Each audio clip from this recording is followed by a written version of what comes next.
દૈનિક બાઇબલના વાંચનો. તારીખ 9 મે 2026, પાસ્કાના 5મા અઠવાડિયાનો શનિવાર. પહેલું વાંચન પ્રેષિતોના ચરિત્રોમાંથી અને શુભ સંદેશનું વાંચન સંત યોહાન કૃત ગ્રંથમાંથી. પહેલું વાંચન પ્રેષિતોના ચરિત્રોમાંથી અધ્યાય 16 કલમ 1-10. પાઉલ તથા સિલા સાથે તિમોથી. પછી પાઉલ દેર્બે અને લુસ્ત્રા પણ ગયો. ત્યાં તિમોથી નામે એક શિષ્ય હતો. તેની માં ઈસુને માનનાર યહૂદી હતી, પણ બાપ ગ્રીક હતો. લુસ્ત્રા અને ઇકોનિયાના ધર્મબંધુઓમાં તિમોથીનું સારું નામ હતું. એ પોતાની સાથે આવે તેમ પાઉલ ઈચ્છતો હતો. એનો બાપ ગ્રીક હતો, એ બધા જાણતા હતા. એટલે એ પ્રદેશના યહૂદીઓને ખાતર પાઉલે તેની સુન્નત કરાવી. તેઓ એક શહેરથી બીજે શહેર ફરતા હતા, ત્યારે યરૂશાલેમના પ્રેષિતો અને વડીલોએ જે નિર્ણય લીધા હતા તે ત્યાંના ધર્મબંધુઓને અમલ કરવા પહોંચાડતા હતા. આમ દિવસે દિવસે ધર્મસંઘોની શ્રદ્ધા દ્રઢ થતી જતી હતી અને ભક્તોની સંખ્યા વધતી જતી હતી.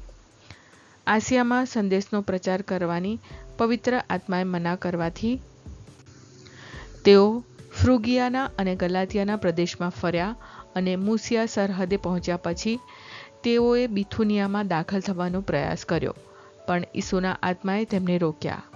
આથી તેઓ મૂસિયામાં થઈને ત્રોઆસ પહોંચી ગયા. ત્યાં રાત્રે પાઉલને દિવ્ય દર્શન લાદ્યું. મકોદિયાનો એક રહેવાસી ઊભો તેને વિનંતી કરતો હતો કે મકદોનિયામાં આવીને અમને મદદ કરો. પાઉલને આ દિવ્ય દર્શન લાદ્યા પછી અમે એવા નિર્ણય ઉપર આવ્યા કે ઈશ્વર અમને એ લોકોને શુભ સંદેશ પહોંચાડવા બોલાવે છે.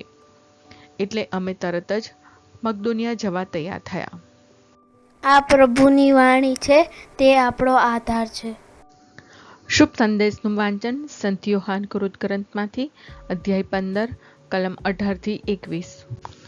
સંસાર તમારો દ્વેષ કરતો હોય તો જાણજો કે તમારો દ્વેષ કરવા પહેલાં એણે મારો દ્વેષ કર્યો છે. તમે જો સંસારના રહ્યા હોત તો સંસાર તમને પોતાના ગણી તમારા ઉપર પ્રેમ રાખત. પણ તમે સંસારના રહ્યા નથી, કારણ મેં તમને સંસારમાંથી તારવી કાઢેલા છે, એટલે સંસાર તમારો દ્વેષ કરે છે. મેં તમને કહ્યું હતું તે યાદ રાખજો કે નોકર કંઈ શેઠ કરતાં અદકો નથી. મને જો લોકોએ રંજાડ્યો છે તો તમને પણ રંજાડશે. લોકોએ જો મારો ઉપદેશ પાડ્યો છે તો તમારો પણ પાડશે. મારે કારણે જ લોકો તમારી સાથે આ પ્રમાણે વર્તશે, કારણ મને મોકલનારને તેઓ પીછાણતા નથી. આ પ્રભુની વાણી છે, તે આપણો આધાર છે. પ્રાર્થના. ઓ મારા પ્રભુ ઈસુ, હું મારા પાપો માટે પસ્તાવો કરું છું. મારા પાપો માફ કરો. મારા હૃદયમાં આવો. હું તમને મારા પ્રભુ અને તારણહાર બનાવીશ. આમેન. પ્રભુ તમને સુખી રાખો અને તમારી સંભાળ રાખો. પ્રભુની તમારા ઉપર કૃપા દ્રષ્ટિ અને મહેરબાની હો. પ્રભુની તમારા ઉપર પ્રસન્નતા હો અને તે તમને શાંતિ બક્ષો.